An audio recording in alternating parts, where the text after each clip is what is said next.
O som do tapa estalou no salão principal, silenciando as conversas da alta roda. Isabela caiu de joelhos sobre o tapete persa, a bochecha ardendo, enquanto a bandeja de prata que carregava escorregava das suas mãos trêmulas, derramando café sobre o próprio avental encardido. Sua imbecil! Berrou Dona Leonor, a viúva do comendador, com o rosto desfigurado pelo ódio sob o véu de luto luxuoso.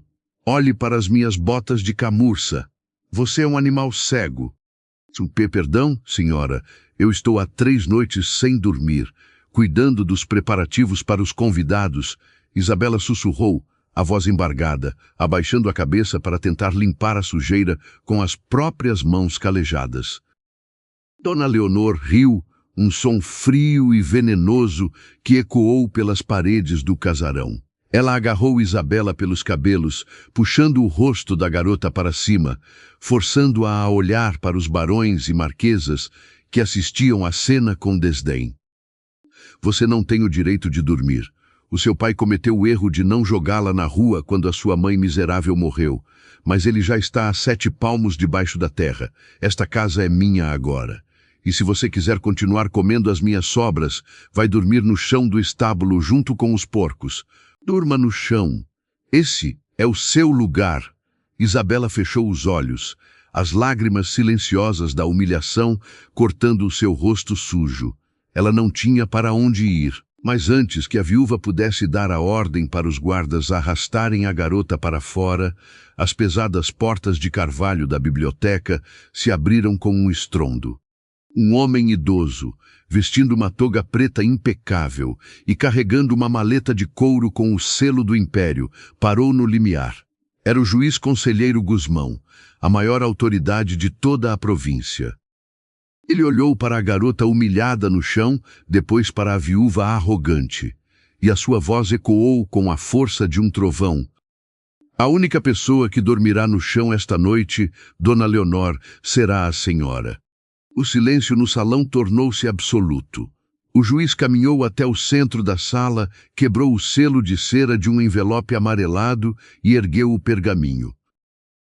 Pois o testamento que seguro nas minhas mãos acaba de passar a capitania inteira, as fazendas e cada grão de café desta terra, exatamente para a criada que a senhora acabou de agredir.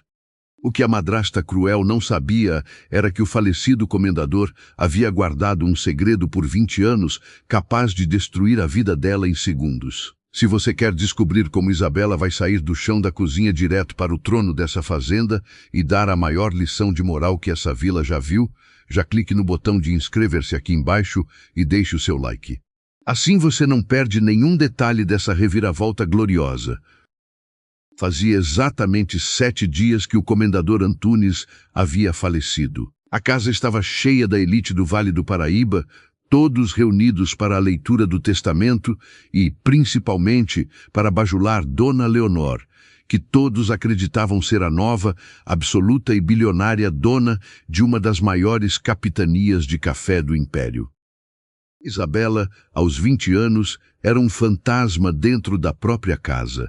Quando seu pai adoeceu e ficou confinado à cama nos últimos 5 anos, Dona Leonor tomou o controle de tudo. A madrasta dispensou os tutores de Isabela, roubou as suas roupas de seda e a forçou a trabalhar como a mais baixa das servas, sob a ameaça de expulsá-la para as ruas da capital. O comendador, dopado por remédios fortes administrados pelo médico de Leonor, nunca soube das torturas que a filha passava nos porões da casa. Agora, Isabela, ajoelhada sobre o café derramado, sentia que o fim havia chegado. Sem o pai, Leonor finalmente a esmagaria.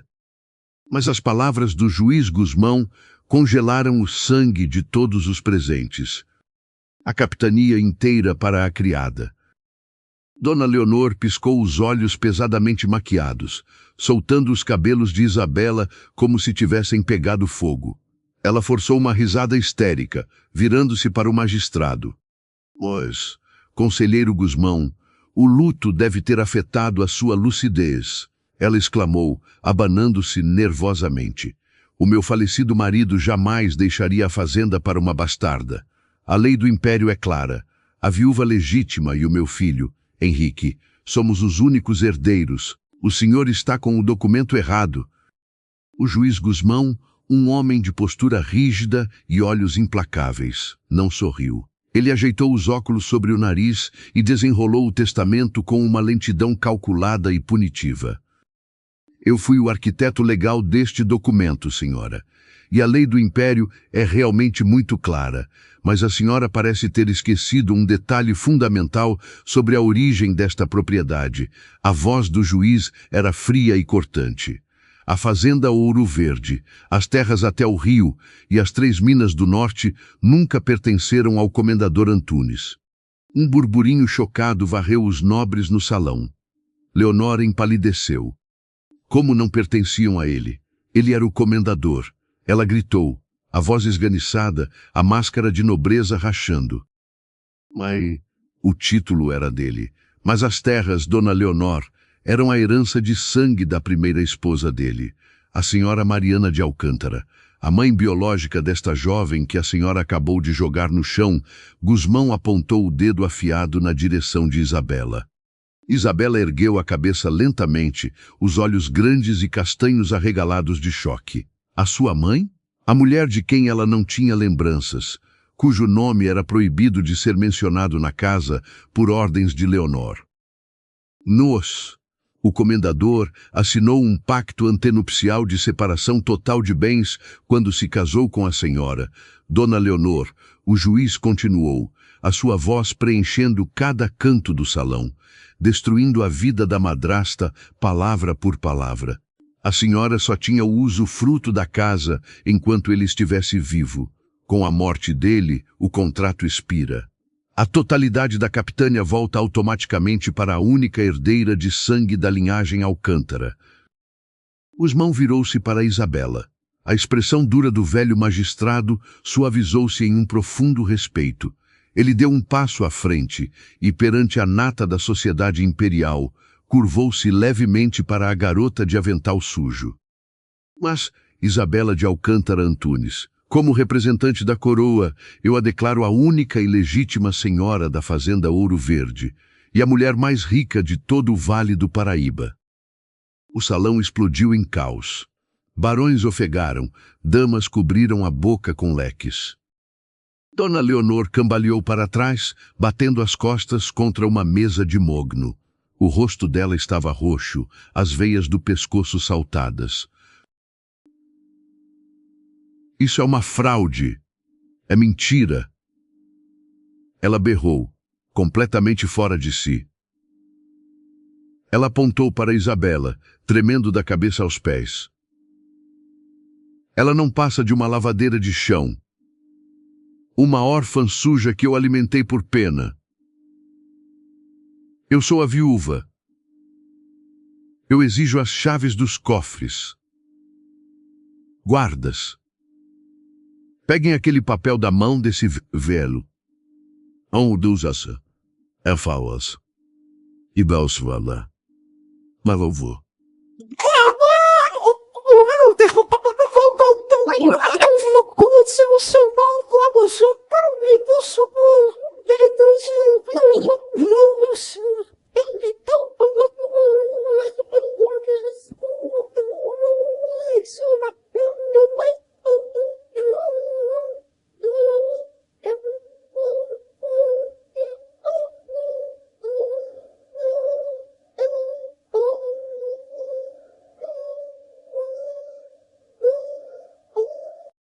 Os 2 guardas pessoais da casa hesitaram, olhando de Leonor para o juiz imperial.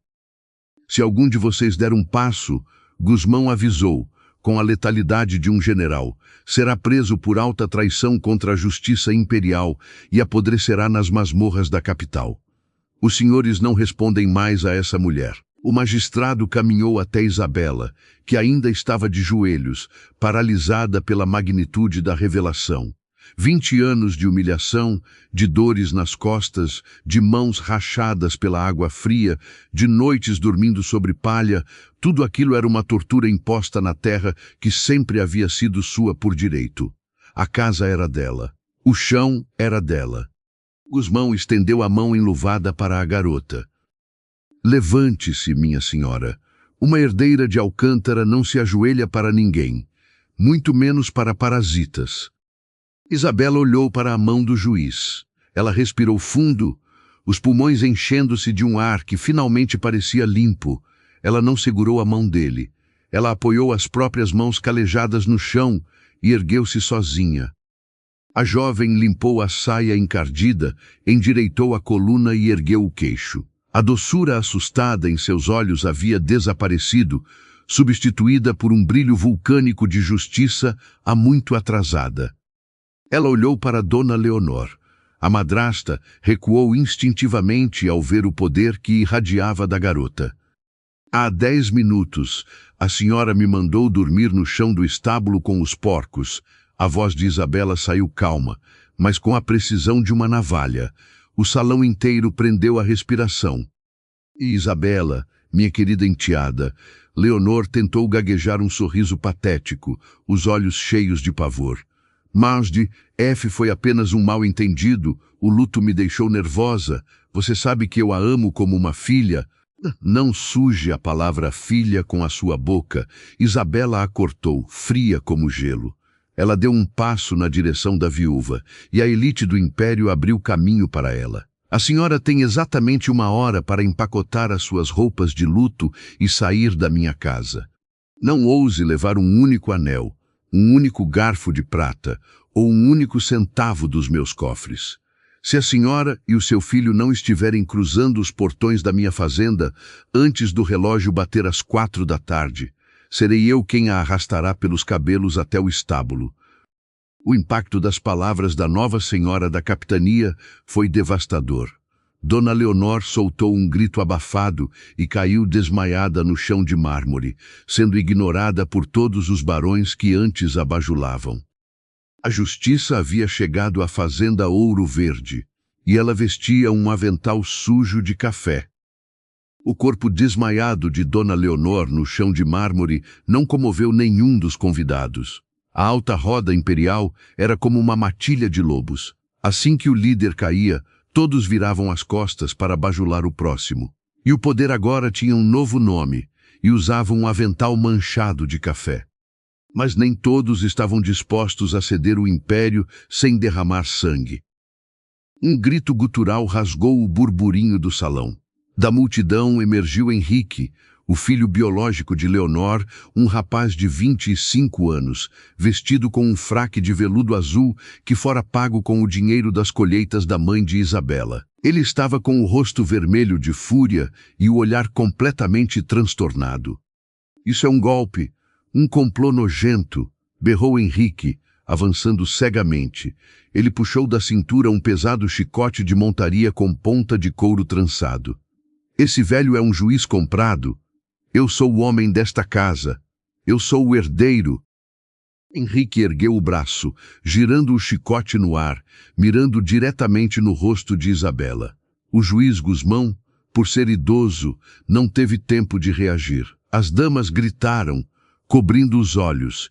Isabela não recuou. Ela travou o maxilar, recusando-se a piscar ou a demonstrar medo diante do parasita que infernizou a sua juventude. Mas o golpe não a atingiu. O som do couro cortando o ar foi interrompido por um estrondo seco e violento.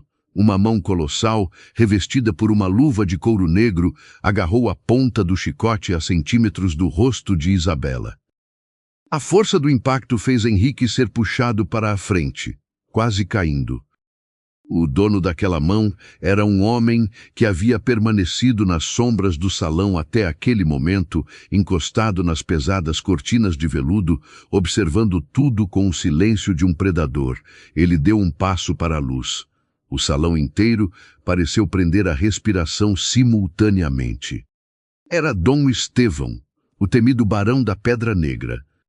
Ele não era um nobre de salão como os convidados de Leonor. Estevão era o maior exportador de café da província, um homem que construiu o seu império desbravando matas, sobrevivendo a emboscadas e governando as suas terras com uma mão de ferro. Alto, de ombros largos e postura imponente, vestia um traje inteiramente negro, sem as frescuras e rendas da corte. O seu rosto, marcado por feições duras e uma barba rala, emanava uma autoridade que esmagava qualquer oposição.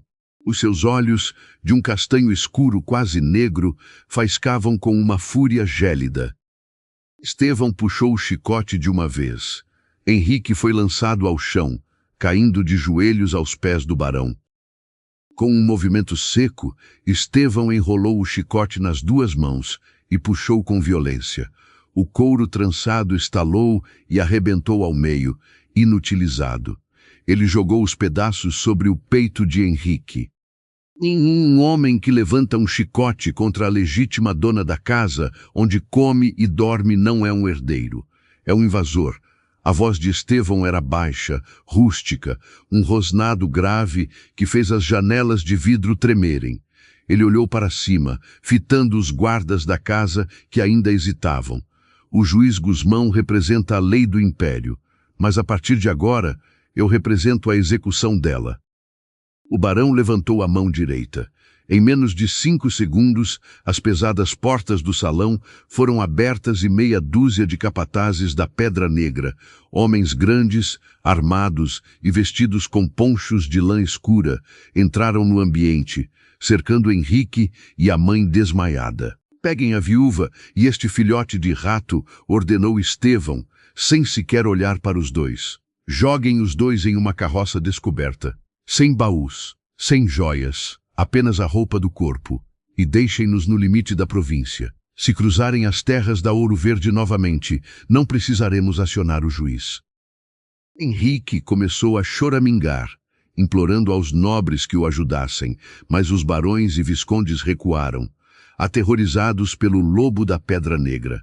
Os capatazes arrastaram Henrique e Leonor para fora sob os olhares chocados da corte. A poeira finalmente assentou. O silêncio reinou novamente no salão. Dom Estevão virou-se lentamente, os seus olhos escuros fixando-se em Isabela. A garota de avental sujo ainda estava com a coluna ereta.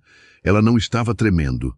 Não havia choro nos olhos dela, apenas a mesma determinação de ferro que a fizera desafiar a madrasta minutos antes. O barão cruzou os braços, um sorriso letal, quase de admiração, desenhando-se de canto nos seus lábios. Eu fiz negócios com o seu pai durante 5 anos, senhorita Isabela, disse Estevão, a voz aveludando-se apenas uma fração. Eu sempre o considerei um homem fraco por deixar aquela mulher governar a casa, mas eu não fazia ideia de que ele escondia um diamante bruto nos porões. Isabela manteve o olhar firme. Ela sabia quem ele era. Todos sabiam. Um homem perigoso, recluso, que não precisava da aprovação de ninguém. Mas ela havia passado a vida inteira sendo governada por tiranos e não iria trocar de dono. Eu agradeço a sua intervenção, Barão da Pedra Negra, Isabela respondeu, o tom de voz diplomático, mas com uma frieza inabalável que chocou a corte ainda mais do que o tapa de Leonor. Mas o senhor não precisava ter sujado as suas luvas. Daqui para frente, eu mesma corto as cabeças das cobras que entrarem no meu quintal. O sorriso de Estevão aumentou. Aquela resposta não era a de uma moça em perigo. Era o rugido de uma igual. O sangue do barão ferveu de uma forma que ele não sentia há muito tempo. A corte imperial estava repleta de mulheres feitas de açúcar e porcelana, que desmaiavam diante dele. Mas a mulher à sua frente era feita de aço forjado no fogo da humilhação. Ele deu um passo na direção dela, ignorando a multidão. Parou a poucos centímetros de distância, alto o suficiente para que ela precisasse erguer um pouco o rosto, mas ele abaixou a cabeça em sinal de respeito. Não, disso eu não tenho a menor dúvida, senhora da Ouro Verde, ele sussurrou, para que apenas ela ouvisse. Mas todo o império precisa de aliados. E algo me diz que a alta corte não perdoará a vergonha que você os fez passar hoje. Quando a guerra começar e os abutres da capital vierem tentar arrancar as suas terras de você, saiba que os portões da Pedra Negra estarão abertos. Ele fez uma reverência militar, bateu os calcanhares das botas e deu as costas.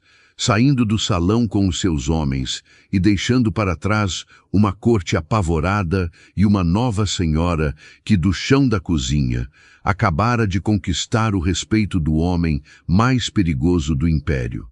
A primeira manhã de Isabela, como senhora da fazenda Ouro Verde, começou antes do sol nascer.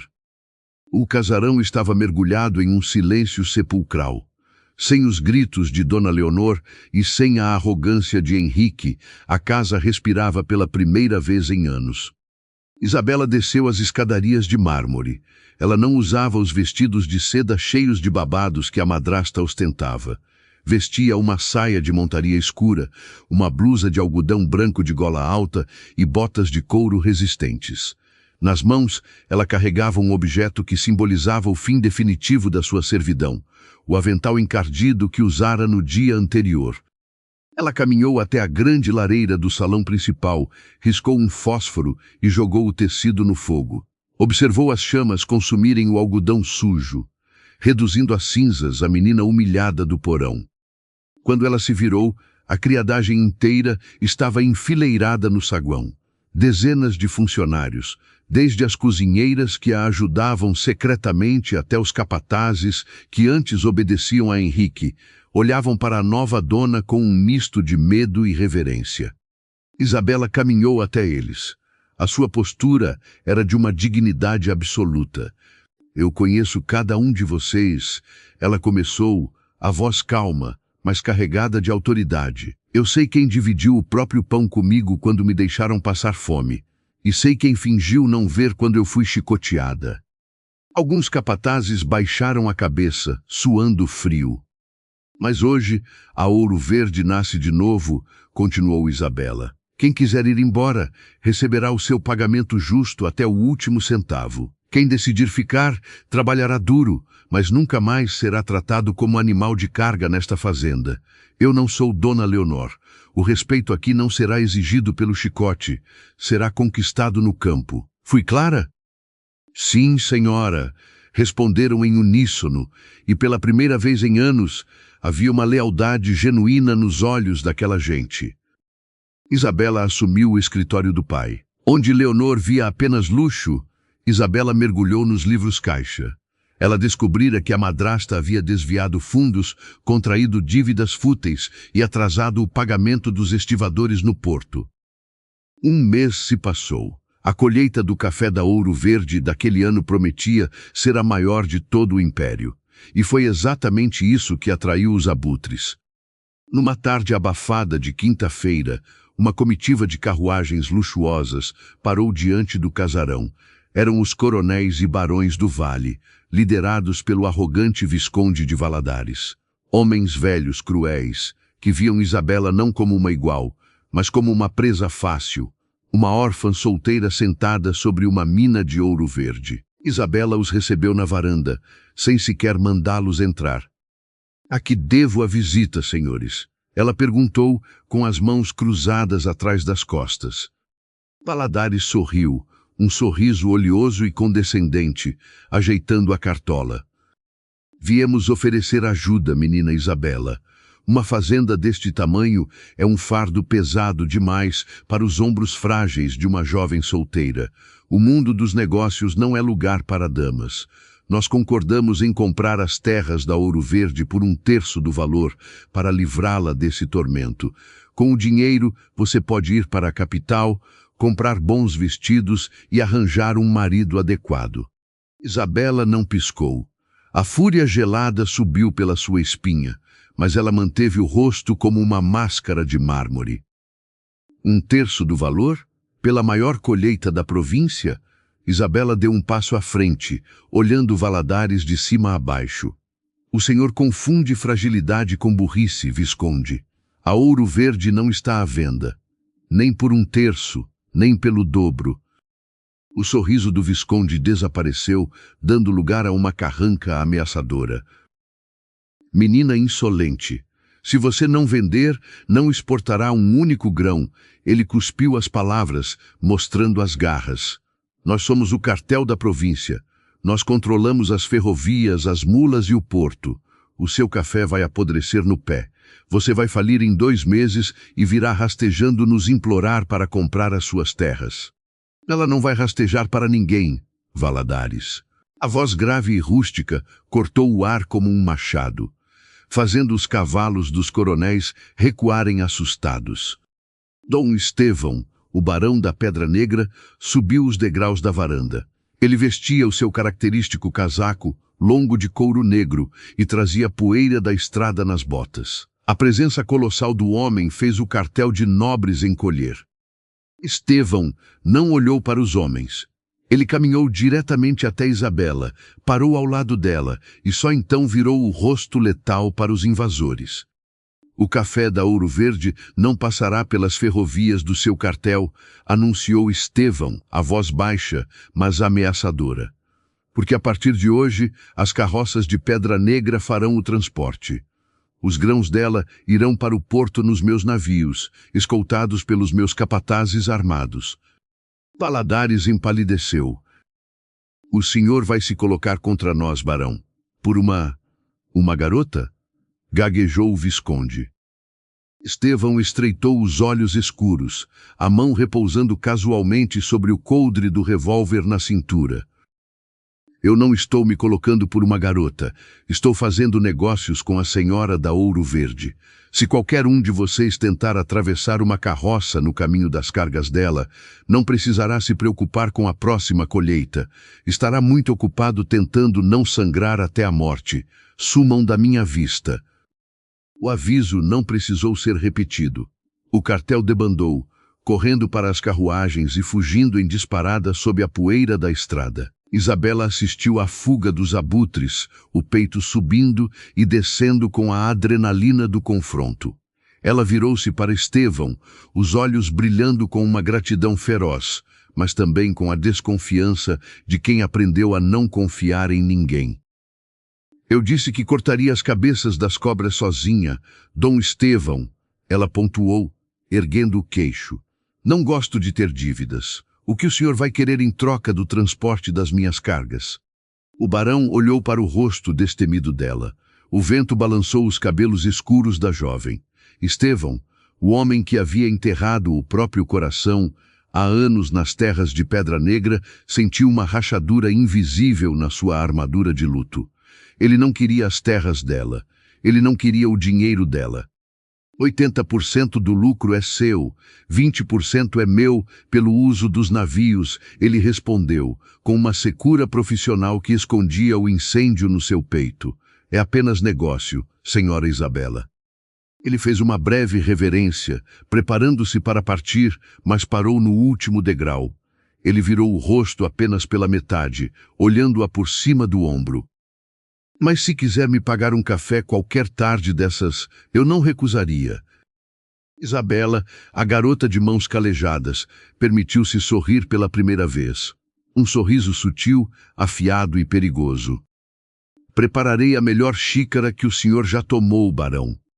O pacto estava selado. A união dos 2 maiores impérios do Vale do Paraíba havia começado, mas a verdadeira colheita de Isabela e Estevão não seria de café, seria a reconstrução de 2 corações feridos. 6 meses depois, o Vale do Paraíba não era mais o mesmo. A aliança entre a Fazenda Ouro Verde e a Pedra Negra provou-se imbatível. Com as rotas de transporte protegidas pelos homens de Estevão, o café de Isabela inundou os portos, quebrando o monopólio do Visconde de Valadares. O cartel ruiu sob o peso da própria ganância, e a jovem que antes esfregava o chão tornou-se a baronesa não coroada do comércio imperial. Para celebrar o fim de uma colheita histórica, Isabela abriu os portões da Ouro Verde para o baile da safra. O casarão resplandecia. Centenas de velas iluminavam o salão onde, meses antes, ela havia sido jogada de joelhos. Quando a orquestra começou a tocar, todos os olhares se voltaram para o topo da grande escadaria de mármore. Isabela surgiu, roubando o fôlego da corte. Ela não usava os tons pastéis das donzelas frágeis da capital. O seu vestido era de um veludo carmim profundo, adornado com discretos bordados de ouro. A postura era majestosa, o olhar letal e sereno. Nas mãos nuas, sem luvas, as pequenas cicatrizes do trabalho duro ainda estavam lá, como medalhas de uma guerra que ela havia vencido. Lá embaixo, no meio do salão, a multidão se abriu para dar passagem a um único homem. Dom Estevão, o lobo da Pedra Negra. Ele vestia o traje de gala militar, negro e implacável, mas ao ver Isabela, o rosto duro do gigante suavizou-se. Havia uma reverência pura no olhar do barão. Ele caminhou até o pé da escada e estendeu a mão grande e enluvada para ela. Isabela desceu os últimos degraus e colocou a mão sobre a dele. O toque enviou um arrepio elétrico por ambos. A senhora está magnífica, Isabela. A voz dele era um sussurro grave que sobrepôs a música. E o senhor cumpre as suas promessas. Estevão, ela sorriu. Um sorriso genuíno que iluminava a sua alma. Antes que pudessem seguir para o centro do salão, o chefe da guarda da Ouro Verde aproximou-se discretamente de Isabela, sussurrando algo em seu ouvido. A expressão dela endureceu por uma fração de segundo. Problemas? Estevão perguntou, a mão instintivamente indo para a cintura. Apenas fantasmas, Isabela respondeu friamente. Venha comigo. Ela caminhou pelos corredores até a porta dos fundos da cozinha, aquela que dava para as ruelas de serviço onde os dejetos eram descartados. Estevão a acompanhou. Ao abrirem a porta pesada, a chuva fria da noite revelou duas figuras encolhidas na lama, implorando aos cozinheiros por sobras de comida. Eram Leonor e Henrique. As roupas que antes eram de seda fina agora eram trapos imundos. O orgulho havia sido varrido pela fome e pela miséria das ruas. Henrique tossia compulsivamente e a viúva tinha o rosto encovado pelo desespero. Ao ver Isabela, Leonor arregalou os olhos e tentou se arrastar até os pés dela. Mendes dava, não temos onde dormir, não temos onde dormir. Isabela olhou para a mulher que transformou a sua infância em um inferno. A mesma mulher que a fizera comer restos e dormir no chão frio. A fúria antiga ameaçou subir, mas Isabela percebeu que não sentia mais ódio. Ela só sentia desprezo. Deixem que comam os restos que sobrarem dos meus capatazes, Isabela ordenou aos guardas, a voz gélida e inabalável. Lisiume, e depois os expulsem. Se eles voltarem a implorar nos meus portões, soltem os cães. Ela não hesitou, não recuou. Virou as costas e fechou a porta, deixando o passado apodrecer na lama que ele mesmo criou. Estevão observava tudo em silêncio. Quando Isabela se virou para ele, esperando talvez um julgamento, encontrou apenas uma admiração profunda e avassaladora nos olhos escuros do barão. Mas, a cada dia que passa, você me surpreende mais, Estevão murmurou, dando um passo em direção a ela, encurralando-a suavemente contra a parede do corredor vazio. O cheiro de chuva e couro que emanava dele era inebriante. Ele retirou a luva da mão direita e, com extrema delicadeza, tocou o rosto de Isabela, o polegar traçando a linha do seu maxilar. Eu passei a vida inteira construindo muros ao redor da Pedra Negra. Acreditava que o poder só existia na solidão. A voz dele estava rouca, vulnerável pela primeira vez. Mas então eu vi você se levantar daquele chão. Vi você enfrentar a elite. Vi você reconstruir um império com as próprias mãos. Estevão abaixou-se levemente, os olhos escuros fixos nos castanhos dela. E eu não quero apenas o seu café nos meus navios, Isabela. E eu não vim aqui buscar uma esposa para enfeitar os meus salões. Eu vim buscar uma rainha que seja capaz de governar ao meu lado. O coração de Isabela disparou. A garota rejeitada não existia mais.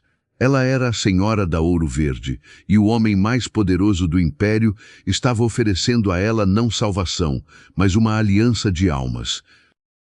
Isso é um pedido de casamento ou uma fusão de negócios, barão? Ela sussurrou, a respiração ofegante, o sorriso afiado desenhando-se em seus lábios. Estevão sorriu, um sorriso predatório que prometia o mundo aos pés dela. É a rendição absoluta do meu coração. Ele não esperou resposta. Estevão inclinou-se e a beijou. Foi um beijo avassalador, carregado de paixão, respeito e da força de dois titãs, que finalmente encontraram o seu porto seguro. Isabela correspondeu com a mesma intensidade, as mãos calejadas enroscando-se nos cabelos negros do barão. Quando voltaram ao salão principal, não entraram como parceiros de negócios. Entraram de mãos dadas, unidos como aço temperado. A orquestra atingiu o seu clímax e o Vale do Paraíba curvou-se, em definitivo, diante da mulher que saiu das cinzas do porão para se tornar a rainha absoluta do império. E assim fechamos a cortina de mais uma história arrepiante de justiça e superação. Isabela provou que o lugar de quem tem a alma nobre nunca será o chão, mesmo quando o mundo inteiro tenta nos humilhar. E o nosso Barão da Pedra Negra mostrou que um homem de verdade não se assusta com a força de uma mulher, ele a coroa. Conta para mim aqui nos comentários, você faria como Isabela e daria as sobras para a madrasta cruel no final ou teria agido de outra forma? Eu amo ler a opinião de cada uma de vocês. Se o seu coração também vibrou com o tombo da viúva invejosa e com esse romance de tirar o fôlego, deixe o seu like maravilhoso no vídeo, ele é muito importante para nós. E se você chegou agora e ama uma história de reviravolta onde os humilhados são exaltados, inscreva-se no canal e ative o sininho. Aqui, a justiça sempre vence. Antes de ir, quero deixar uma mensagem especial para o seu coração. Minha amiga, talvez você esteja passando por um momento onde as pessoas te colocam para baixo. Talvez você esteja sentindo o peso das palavras cruéis de quem deveria te proteger, achando que o seu lugar é ficar escondida nos fundos da própria vida. Mas ouça bem, o decreto dos homens não anula a promessa de Deus para você. O Senhor conhece as suas lutas silenciosas. O que Ele preparou para a sua vida é uma herança de paz, honra e vitória. Não desanime, não baixe a cabeça para as dificuldades, porque no tempo de Deus, Ele revira a mesa, tira o seu povo do pó e os faz sentar entre os príncipes. A sua hora de ser honrada vai chegar. Mantenha o coração limpo, a fé inabalável e deixe o Senhor lutar as suas batalhas. Um abraço bem apertado. Fiquem com a paz de Jesus e até a nossa próxima grande história. Lubardia.